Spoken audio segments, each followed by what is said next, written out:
sebenarnya hakikat hidup kita di dunia ini itu seperti mimpi yang kita anggap nyata, konkret, adanya, realistis dan lain sebagainya. Itu kan yang kita hadapi hari ini.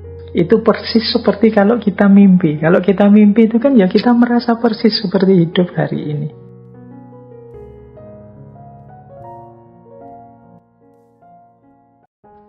Assalamualaikum warahmatullahi wabarakatuh. Nah, nanti kita sadar bahwa betapa ilusifnya, betapa tidak sejatinya hidup ini begitu kita bangun. Nanti beberapa sufi menjelaskan ya orang bangun itu ya waktu kita nanti sesudah kita meninggal masuk ke alam barzah, alam yang lebih sejati, baru kita sadar, betapa dunia itu tidak penting, betapa dunia itu sifatnya maya, sifatnya ilusi saja. Makanya saya teringat ada satu kata-kata yang masyhur sekali. Ini saya belum berani bilang ini hadis, meskipun ada yang bilang hadis. Karena ada yang bilang juga ini sebenarnya qaulnya Ali bin Abi Thalib. Ada juga yang bilang ini sebenarnya qaulnya seorang sufi yang bernama Sahel Al-Tustari. Jadi ini masih diperdebatkan, ini sabdanya Rasulullah apa qaulnya Sayyidina Ali apa qaulnya Syekh Sahel Al-Tustari. Tapi kalimat ini sudah sangat sering didiskusikan, yaitu annasu niyamun fa'idha matu intabahu. Jadi manusia itu hakikatnya adalah tidur, dan nanti saat dia meninggal, saat dia mati, intabahu, baru dia bangun. Kita hidup di dunia ini hari ini kan rasanya ya ini hidup beneran Pak, serius Pak, saya juga sakit, saya juga gembira, jatuh bangun, nyata ini Pak, konkret. Persis sama ketika kita ngalami mimpi. Dalam mimpi kan kita juga begitu. Kita ya kalau sedih dalam mimpi ya nangis beneran, kalau senang ya ketawa beneran. Tapi begitu kita bangun, baru kita sadar, walah ternyata tangisanku tadi malam itu ndak sejati, wong cuma mimpi. Ketawaku, senyum-senyumku tadi malam juga ndak sejati, wong cuma mimpi. Nah, dari qaul ini annasu niyamun fa'idha matu intabahu, manusia itu tidur, nanti kalau mereka bangun, kalau mereka mati baru mereka bangun. Berarti sebenarnya mungkin saja dunia ini sifatnya seperti mimpi kalau kita tidur. Kita memang rasanya sih serius ini, tapi nanti begitu kita bangun kita baru sadar bahwa ini hanya ilusi. Kalau dalam dunia tasawuf, qaul ini sebenarnya diorientasikan agar kita jangan terlalu terikat oleh dunia, jangan tertipu oleh dunia. Dunia ini sifatnya tidak nyata, tidak pasti ada. Ya satu-satunya yang pasti ada kan memang Allah. Bahkan diri kita ini kan hanya dipinjami keberadaan oleh Allah. Makanya eman-eman kalau kita hidup di dunia ini terlalu terikat, terlalu terpengaruh, tertipu. Wong ini hanya mimpi. Harusnya kita lebih serius di hidup yang sejati, yaitu saat kita bangun. Nah, ini salah satu filosofi yang berhubungan dengan mimpi. Ini dari para tasawuf. Ada yang saya kutip lagi ini dari seorang filosof timur, dari Tiongkok, Zhuangzi. Ini tokoh ini pernah juga kita bahas di ngaji filsafat, saya lupa sesi keberapa dulu Zhuangzi ini. Jadi dia punya satu kalimat yang menarik tentang mimpi ini. Jadi dia cerita begini, satu ketika saya bermimpi, aku adalah seekor kupu-kupu yang terbang berkeliling di langit, di angkasa. Kemudian aku bangun. Jadi dia mimpi jadi kupu-kupu yang terbang ke sana kemari. Senang sekali bisa terbang kemana-mana. Nah kemudian dia bangun.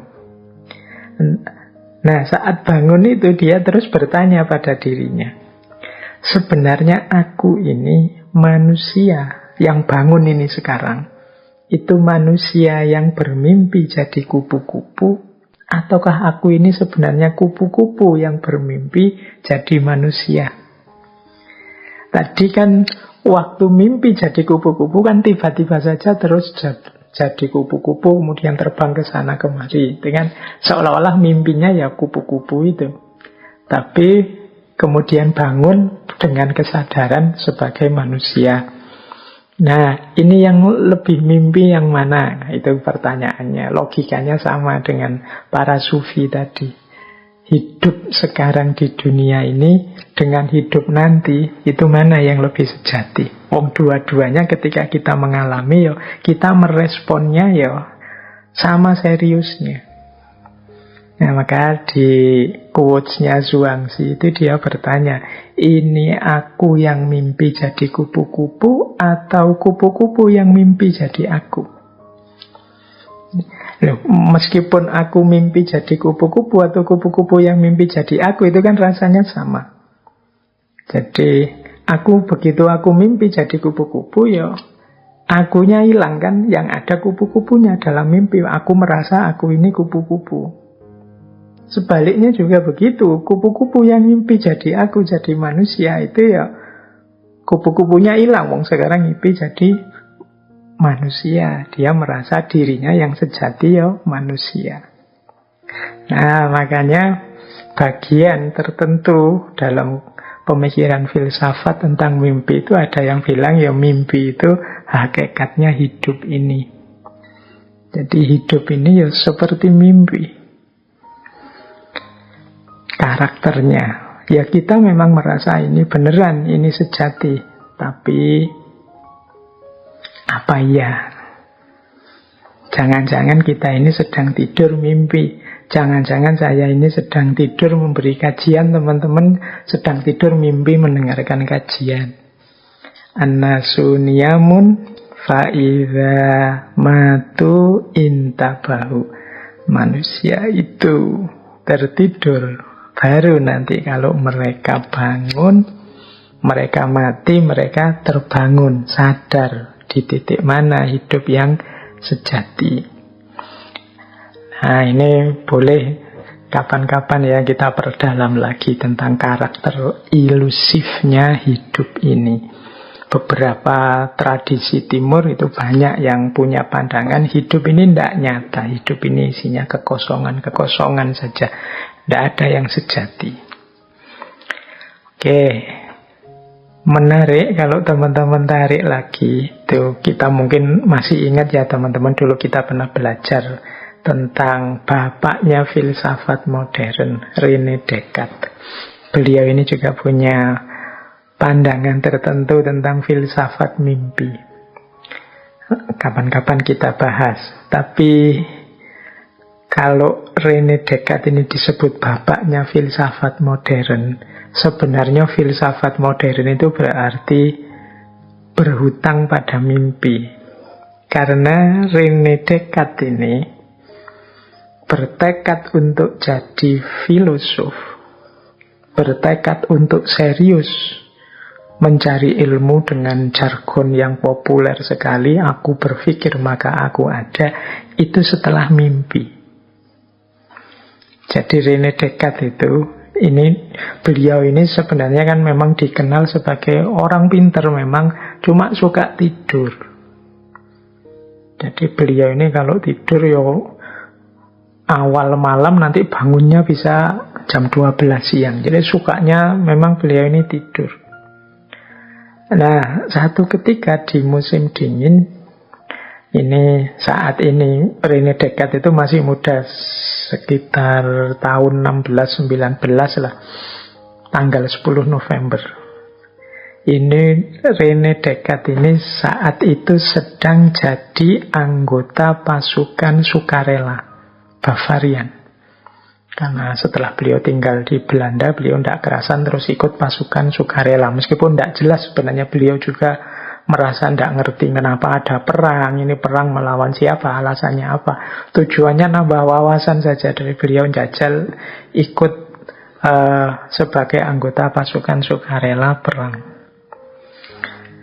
Nah, satu ketika beliau ini bermimpi. Jadi saat itu musim dingin, malam hari beliau bermimpi. Yang mimpi ini bolak-balik sampai 3 kali. Jadi mimpi itu 3 kali dan saling bersambungan, kayak to be continued. Jadi mimpi, bangun, mimpi lagi, lanjutan mimpi yang pertama dan mimpi lagi. Jadi mimpi yang pertama itu beliau mimpi kena angin puting beliung sampai terlempar keluar. Jadi ceritanya beliau ada di dalam gereja, datang angin puting beliung, beliau terlempar keluar gereja dan jatuh ke tengah banyak orang. Ini mimpi pertama. Terus mimpi yang kedua, beliau bermimpi ada di satu ruangan dan tiba-tiba ruangan itu disambar petir, kena halilintar. Nah, kaget terus bangun. Ini mimpi kedua. Terus mimpi yang ketiga, beliau merasa sedang memegang setumpuan kertas yang halaman depannya, kalau dibaca terjemahnya dalam bahasa Indonesia itu judulnya tumpuan kertas ini, apa yang akan engkau ikuti dalam hidup ini. Jadi hidup seperti apa yang akan engkau ikuti. Nah, ini tiga mimpi dalam satu malam ini menarik bagi René Descartes yang saat itu musim dingin, beliau tercatat sebagai anggota pasukan sukarela. Terus dari situ terus beliau mencoba memahami tafsir mimpinya. Nah, jadi nanti beliau nulis juga itu tafsirnya tentang mimpi-mimpi tadi.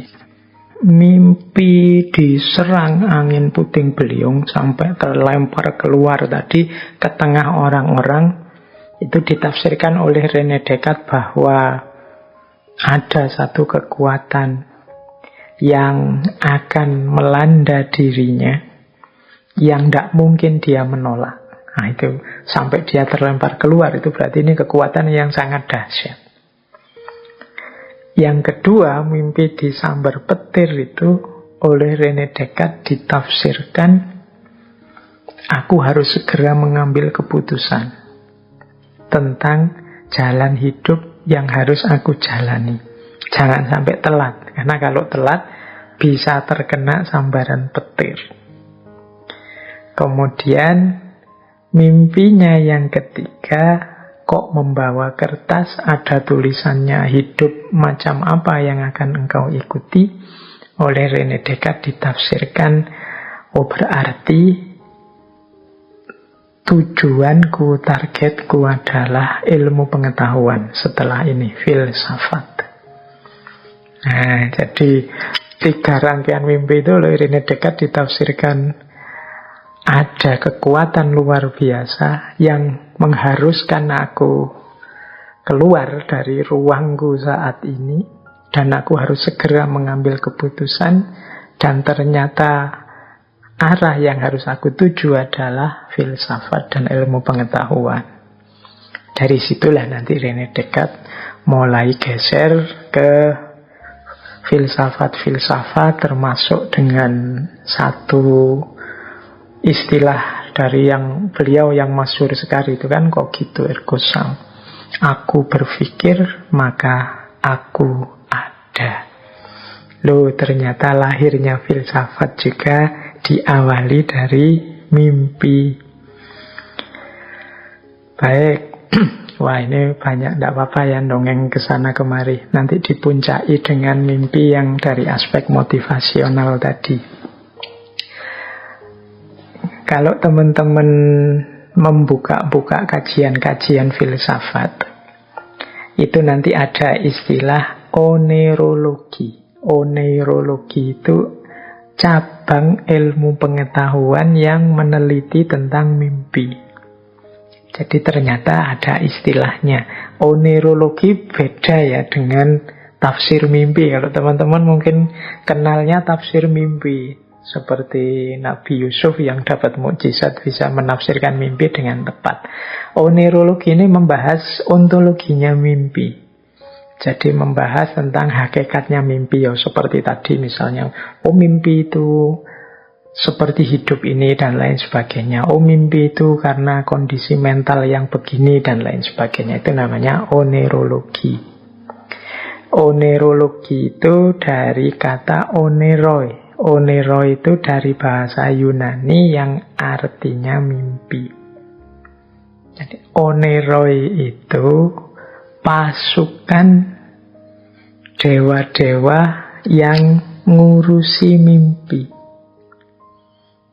Jadi sekelompok dewa yang mengurusi mimpi. Onera itu artinya memang mimpi. Jumlahnya 999. Makanya mimpi itu bisa macam-macam. Dewanya saja 999. Dari 999 ini yang paling masyhur ada 3, yaitu Morpheus, kemudian Ikelos, dan Phantasos. Morpheus itu yang bisa berubah jadi manusia terus masuk dalam mimpinya orang. Kalau Ikelos itu bisa berubah jadi hewan-hewan. Kalau Phantasos itu bisa berubah menjadi objek-objek alam. Ini 3 yang paling terkenal. Nah, 999 oneiroi, dewa mimpi, itu putranya Hipnos. Dewa Hipnos. Nah, teman-teman kenal istilah hipnotis ya. Hipnos itu artinya dewa yang menguasai tidur. Jadi hipnos itu tidur. Ya orang-orang kalau pas dihipnotis kan terus seperti orang ditidurkan. Karena memang dewanya dewa Hipnos. Dewa Hipnos itu dewa yang menguasai tidur. Nanti menarik kalau di Yunani dewa Hipnos ini punya kembaran. Kembarannya dewa Thanatos. Kalau dewa Thanatos itu dewa kematian. Nah, dewa Hipnos, dewa Thanatos itu putranya Dewi Nyx. Dewi Nyx ini dewi malam. Ini istilah-istilahnya mungkin teman-teman akrab, cuma ini memang terinspirasi dari nama dewa-dewa Yunani. Ilmunya namanya oneirologi. Baik, ya kita tidak mendalam di sini, wong nanti arahnya terakhir kan bukan mimpi yang mimpi ini, tapi mimpi yang aspek bagaimana membentuk dan mengembangkan diri. Dan pembahasan tentang mimpi ini ya sejauh yang saya tahu ada di semua horizon sosial, di semua horizon budaya. Tiba-tiba saya ingat kalau dalam budaya Jawa misalnya, itu ada persepsi dan filosofi khusus tentang mimpi ini. Misalnya orang Jawa itu membagi mimpi itu dalam kategori waktu. Jadi kalau di Jawa ada istilah yang berhubungan dengan mimpi, yaitu titiyoni, gondoyoni, dan puspo tajem. Nah, ini membagi malam saat kita tidur dan bermimpi itu menjadi 3. Mimpi di waktu sepertiga malam pertama itu dikenal kalau dalam budaya Jawa namanya titiyoni. Kalau mimpi di sepertiga malam yang kedua disebut sebagai gondoyoni. Dan mimpi di sepertiga malam yang ketiga ini dikenal sebagai mimpi puspa tajem. Nah, ini juga kontennya beda-beda. Kalau titioni yang di sepertiga malam yang pertama, ya mungkin sebut saja ini jam-jam 9 sampai jam 12. Ini mimpi yang sifatnya hanya bunga-bunga tidur saja.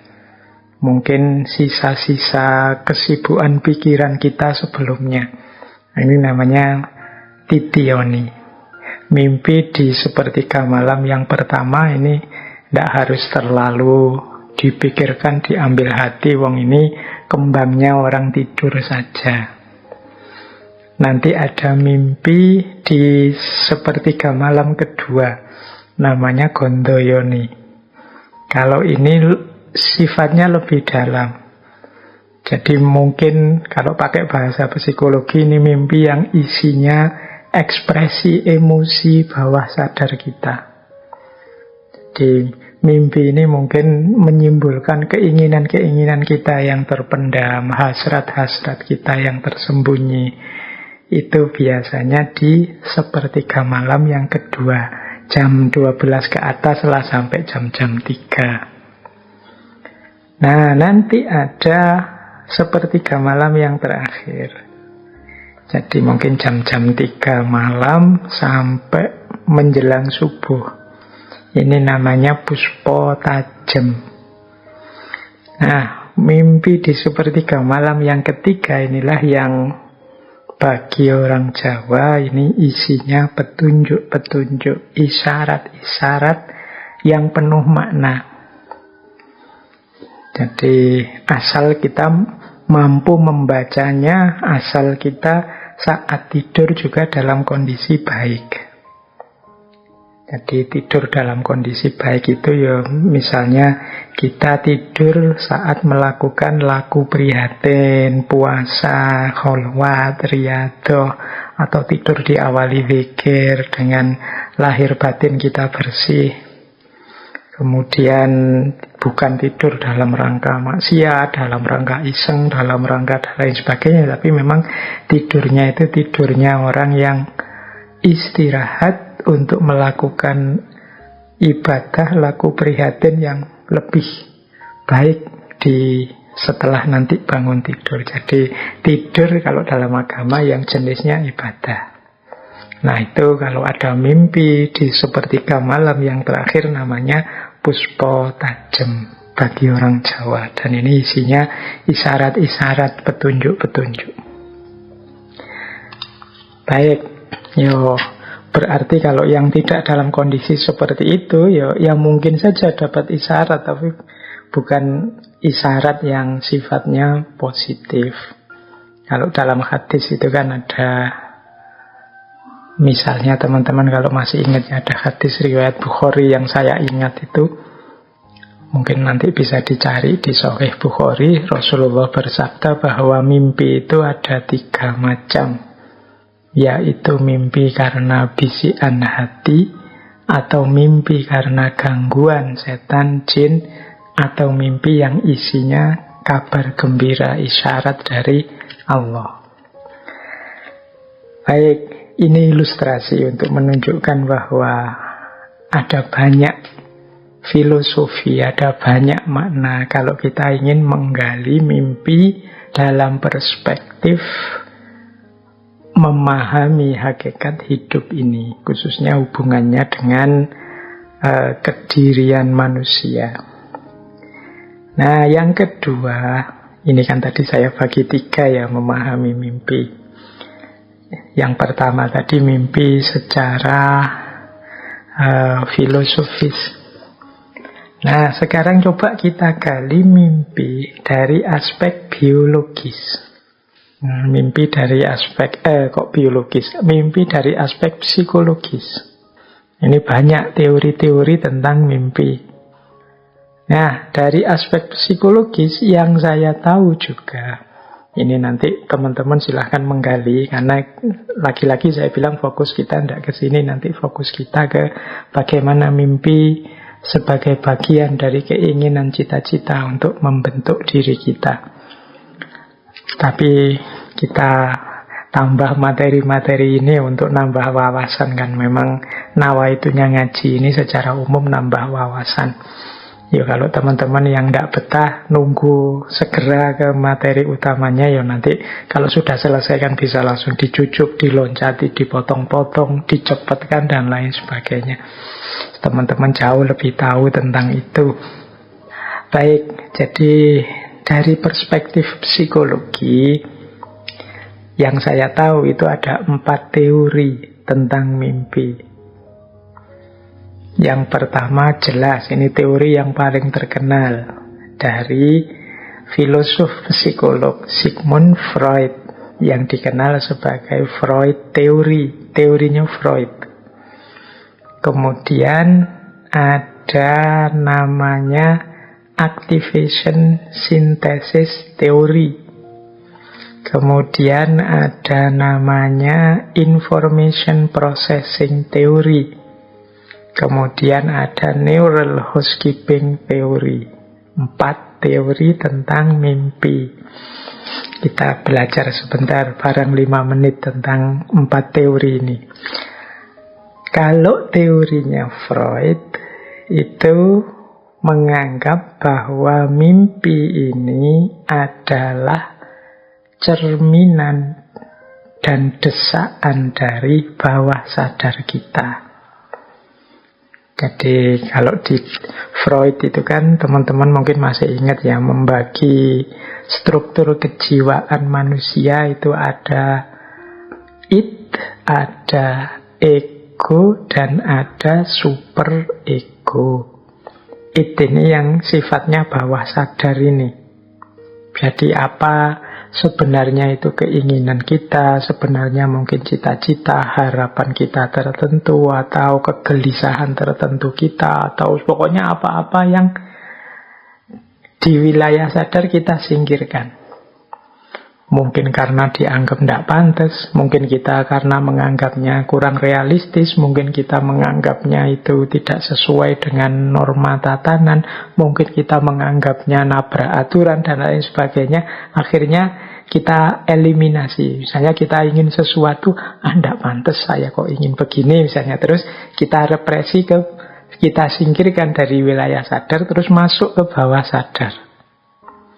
Nah, koleksi-koleksi bawah sadar ini seringkali muncul dalam mimpi. Nah, inilah teorinya Freud. Misalnya,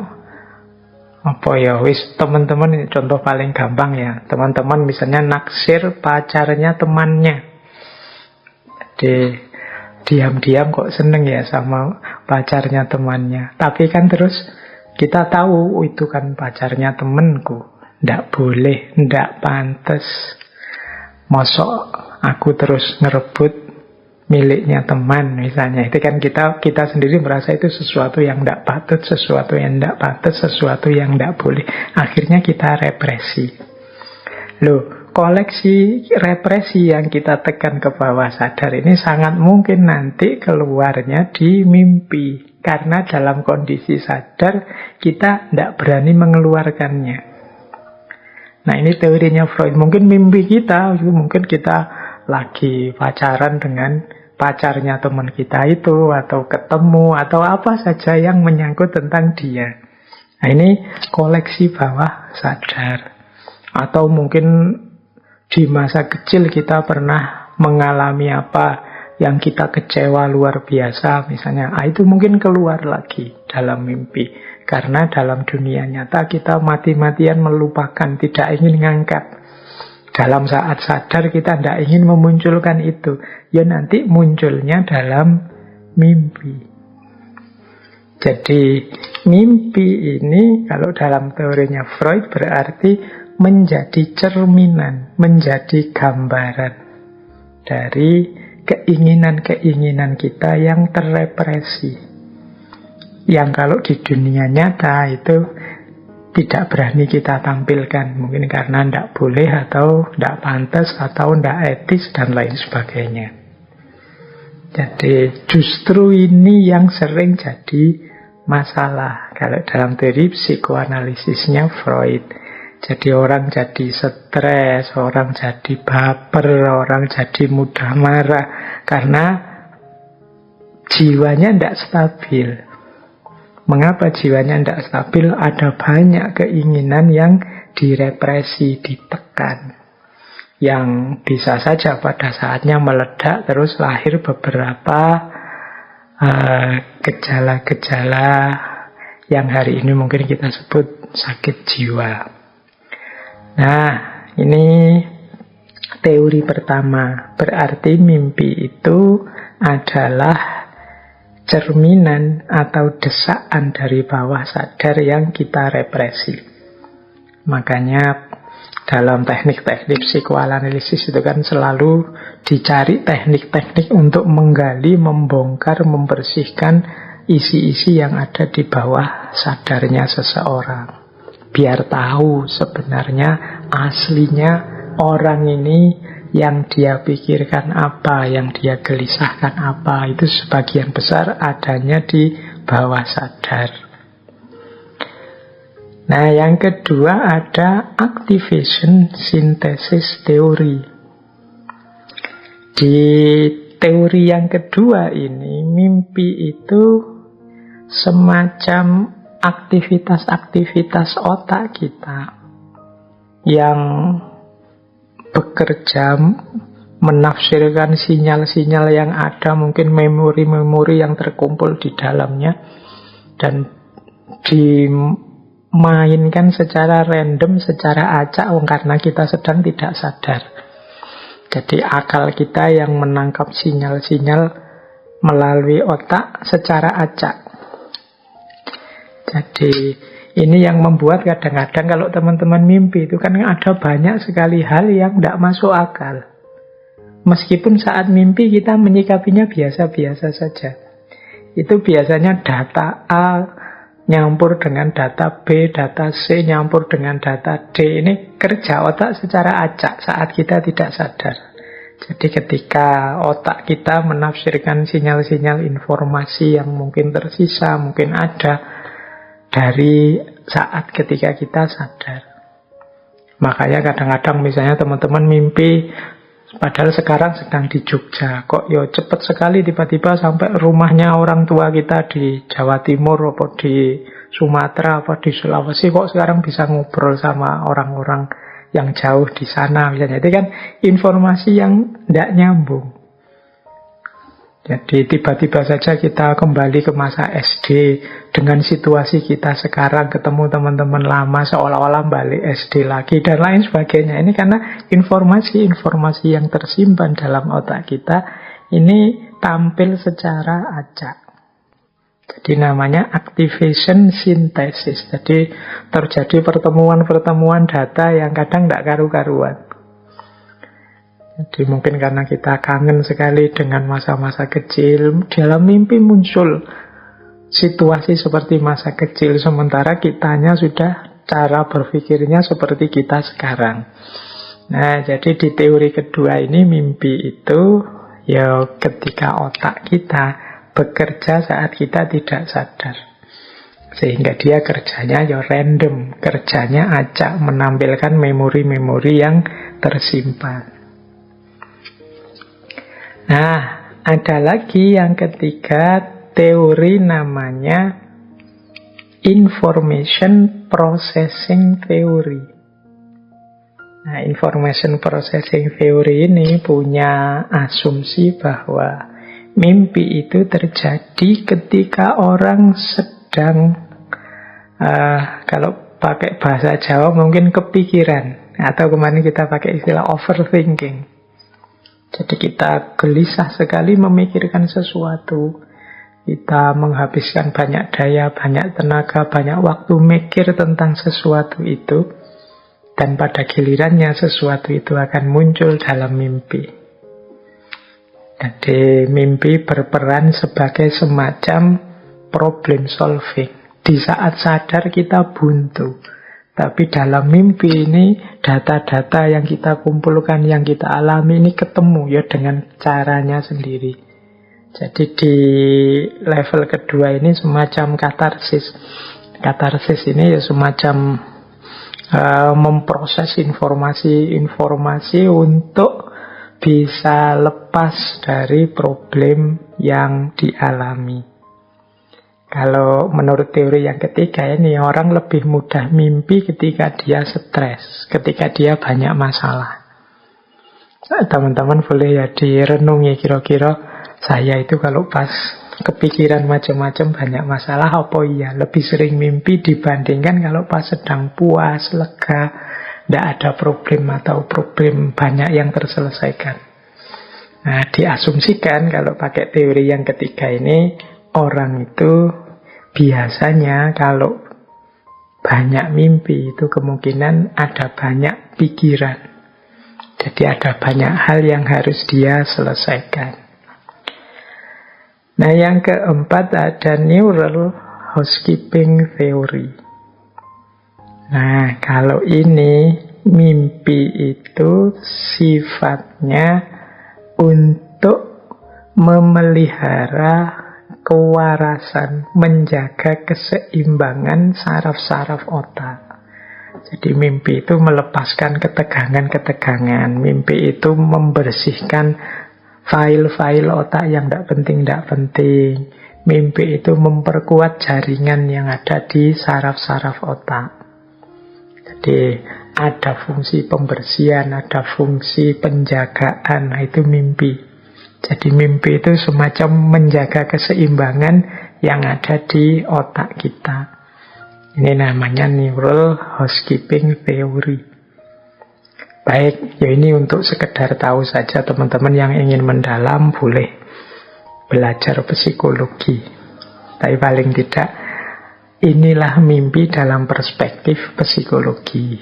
Para ahli yang concern dengan gerak jiwa, aktivitas-aktivitas mentalnya manusia. Jadi tentang mimpi ada yang berteori bahwa mimpi itu adalah timbunan bawah sadar yang mendesak ke alam sadar. Ada yang bilang bahwa mimpi itu ketika otak kita bekerja, menafsirkan berbagai sinyal yang ada secara acak. Ada yang bilang bahwa mimpi itu adalah kondisi ketika alam sadar buntu, sehingga dia lebih berperan pada problem solving. Dia berperan pada peredaan situasi saat kita stres. Dan ada yang bilang ya mimpi itu dalam rangka menjaga keseimbangan otak kita dan saraf-sarafnya dengan segala informasi yang ada di dalamnya. Baik dengan cara membersihkan yang tidak penting atau menghilangkan yang tidak perlu dan lain sebagainya. Oke. Ini pengantarnya. Wah, pengantarnya panjang sekali ya untuk materi kita malam hari ini. Padahal kita arahnya nanti tidak tentang psikologi, tidak tentang filosofi, teologinya mimpi. Kita akan membahas mimpi sebagai bagian dari upaya kita membentuk diri. Baik, kita mulai. Sekarang kita hubungkan mimpi ini dengan aspek yang berhubungan dengan minggu lalu ya, mengenali diri dan membentuk diri. Ini mengenali dan membentuk diri ini dua hal yang saling berangkai. Kalau hanya mengenali saja ya sifatnya mungkin pasif. Sementara manusia itu makhluk yang dinamis. Dia bisa berubah, bisa berkembang. Oleh karena itu ya kita harus mengenali diri kita dulu pertama-tama, kita ada di mana, kekurangan, kelebihan kita apa. Setelah itu mari kita bentuk diri kita sesuai keinginan, sesuai ideal-ideal yang ingin kita tetapkan. Berarti apa? Memahami seseorang itu tidak hanya dari bagaimana dia sekarang, tapi juga bisa dari apa yang dia inginkan, apa yang dia harapkan, apa yang dia mimpikan. Ada orang baiknya luar biasa, tapi kok ya mimpinya rusak misalnya. Dia mimpi ingin unggul dan menguasai seluruh kekayaan misalnya. Nah, ini kan negatif sifatnya. Kita kan sudah bisa menilai, orang ini keinginannya negatif. Meskipun sekarang dia positif. Penilaian kita tentang dia kan terus sudah berubah. Jadi mimpi pun atau harapan pun itu sesuatu yang bisa kita pakai untuk mendefinisikan seseorang. Ada orang jahat misalnya, perampok, maling, atau apalah kejahatan apa, koruptor. 2 orang misalnya, yang satu merasa sudahlah, saya ini sudah rusak, sudah jahat, ya sudah selesai, biar saja saya jahat. Yang satu bilang, saya tahu saya jahat, tapi saya ingin berubah jadi lebih baik. Saya ingin jadi orang yang lebih manfaat. Saya ingin orang yang menundukkan diriku jadi tidak jahat lagi. Loh, yang satu punya harapan, punya keinginan, yang satu tidak. Tentu saja definisi kita kan berbeda tentang 2 orang ini, meskipun sama-sama telah melakukan kejahatan. Jadi di titik ini bisa kita simpulkan, mimpi juga bisa kita pakai jadi ukuran untuk menilai, untuk memahami diri. Ya kalau sebagaimana judul bulan ini, Who Am I? Berarti mari kita pahami mimpi-mimpi kita. Loh Pak, kok tidak ada Pak? Saya tidak punya mimpi. Yo, mari kita berani bermimpi kalau begitu. Wong manusia itu dinamis ya. Mari kita pastikan dinamika hidup kita itu ke arah yang lebih baik. Nah, ke arah yang lebih baik ini kan namanya mimpi, harapan, cita-cita. Jadi mimpi malam hari ini kita definisikan sebagai harapan dan cita-cita. Mimpi adalah bentuk dari harapan dalam diri kita tentang masa depan. Mimpi adalah tujuan yang ingin kita wujudkan.